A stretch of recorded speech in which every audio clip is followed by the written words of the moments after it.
Hello வணக்கம். என் அம்மாவும் ஒரு குழந்தை சேனலுக்கு உங்களை அன்புடன் வரவேற்கிறேன்.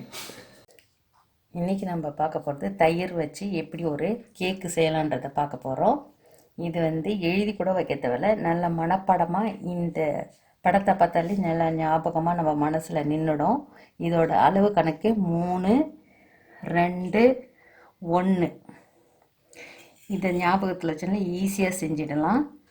ஒரு கப்பு தயிர், அதே அளவு எந்த கப்பால் எடுக்கிறோமோ அதே அளவில் 2 கப்பு நாட்டு சர்க்கரை, 3 கப்பு கோதுமை மாவு. 1, 2, 3 3 கப்பு கோதுமை மாவு, 2 கப்பு நாட்டு சர்க்கரை, 1 கப்பு தயிர், 3 முட்டை, கொஞ்சம் சோடா மாவு. இது வேணும்னா போட்டுக்கலாம் டெக்கரேஷனுக்கு. முந்திரி பருப்பு, 1/2 கப்பு எண்ணெய், சமையல் எண்ணெய். அவ்வளோதான்.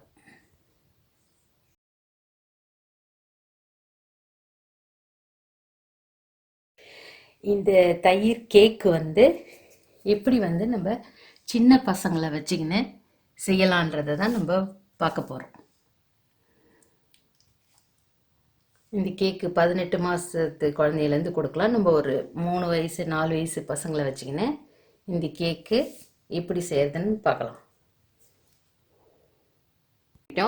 ஒரு முட்டையை கொடுத்து இப்படி இதில் உடைக்க வைக்கணும். உடைக்க வச்சு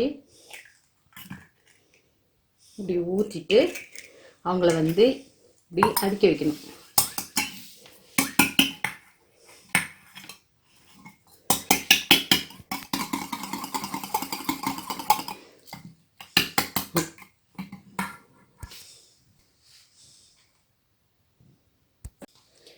இப்படி ஒரு முட்டையும் அடிச்சுட்டு இதில் ஊற்றிக்குங்க பெரிய பவுலில். ஏன்னாக்கா ஒரு முட்டையும் தனித்தனியாக தான் செய்யணும். ஏன்னா ஒரு முட்டை கெட்டு போச்சுனாலும் இதோடு எடுத்து கொட்டிடலாம். 3 முட்டையும் போட்டுட்டு முட்டை கெட்டு போச்சுன்னா அப்படியே குப்பைக்கு போயிடும். அதனால் ஒன்று ஒன்றா தான் தனித்தனியாக செய்யணும். அதே மாதிரி இந்த பாப்பாவும் முட்டையை உடைக்க சொன்னால் அதே மாதிரி இந்த பொண்ணையும் இதே மாதிரி அடிக்க சொல்லணும். அப்போ அவங்க கேக்கு செய்கிறதுக்கு ஜாலியாக இன்ட்ரெஸ்டாக செய்வாங்க. அவங்களும் கேக்கு செய்கிறதுக்கு கலந்துக்கிறதுக்கு இன்ட்ரெஸ்டாக செய்வாங்க. இந்த பாப்பாவும் அடிச்சிடுச்சு முட்டையை. திருப்பி நம்ம இந்த பெரிய பவுலில் ஊற்ற போகிறோம்.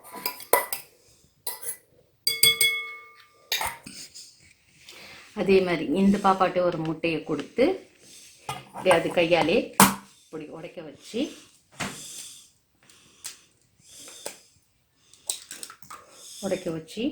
ஊற்ற சொல்லணும். அவங்க கையாலே கொடுத்து இப்படி அடிக்க வைக்கணும்.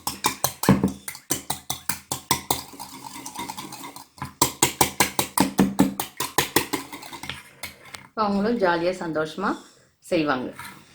முட்டையும் நல்லா அடித்தாச்சு. முதல்ல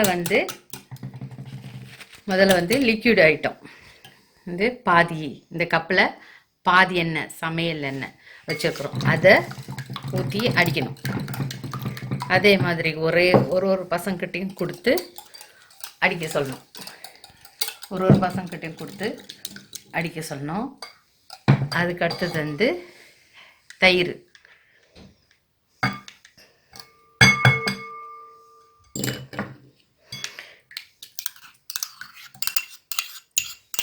தயிரையும் போட்டு அடிக்கணும். ஒரு பசங்களா கொடுத்து அடிக்க வைக்கணும்.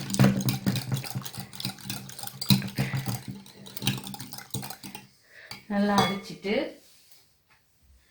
அதுக்கப்புறம் நாட்டு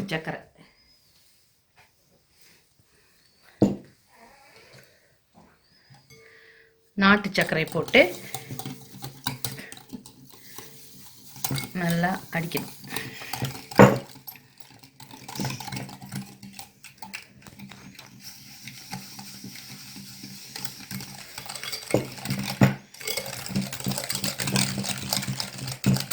நல்லா அடிச்சுட்டு வைக்கணும். இந்த கோதுமை மாவை இந்த ஜல்லடையில் போட சொல்லணும். போட சொல்லிவிட்டு இங்கே ஜலிக்க செய்ய வைக்கணும். கொஞ்சம் கொடுத்து சலிக்க வைக்கணும்.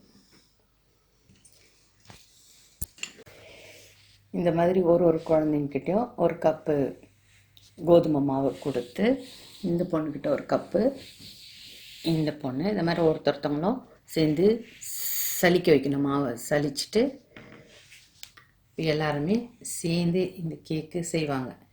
இது வந்து அப்புறம் இந்த மாவில் இந்த பேக்கிங் சோடாவை சேர்க்கணும். இப்போ இந்த பொண்ணு வந்து இந்த கப்பு கோதுமாவை இது சலிக்கணும். இப்படி சலித்து இந்த மாவை வந்து இந்த பெரிய பவுலில் கொட்டி எல்லாத்தையும் கலக்கணும்.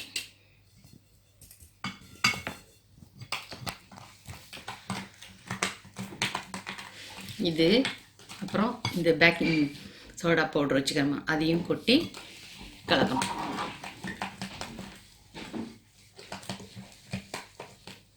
ஊற்ற போகிறோம். இது உள்ளே வந்து பட்டர் வச்சு நல்லா தடவியாச்சு. இதில் இப்போ இந்த அடித்து வச்ச மாவை வந்து இது உள்ளே ஊற்ற போகிறோம்.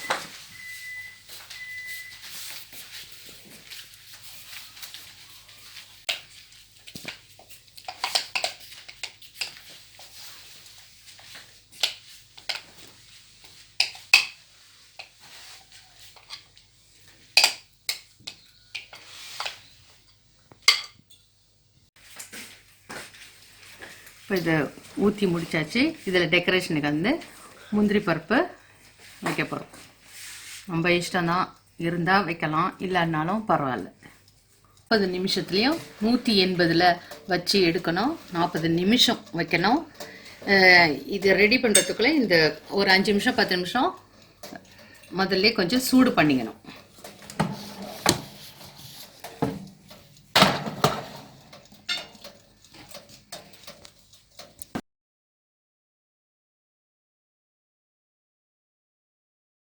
இப்போ கேக்கு வந்து வெந்துருச்சு. இது எப்படி நல்லா வெந்துருதான்னு பார்க்குறதுக்கு இந்த கத்தி எடுத்து இப்படி உள்ளே விட்டுட்டு வெளியே எடுக்கணும். இதில் மாவு ஒட்டக்கூடாது. அப்படின்னா கேக்கு நல்லா வெந்துருச்சுன்னு அர்த்தம்.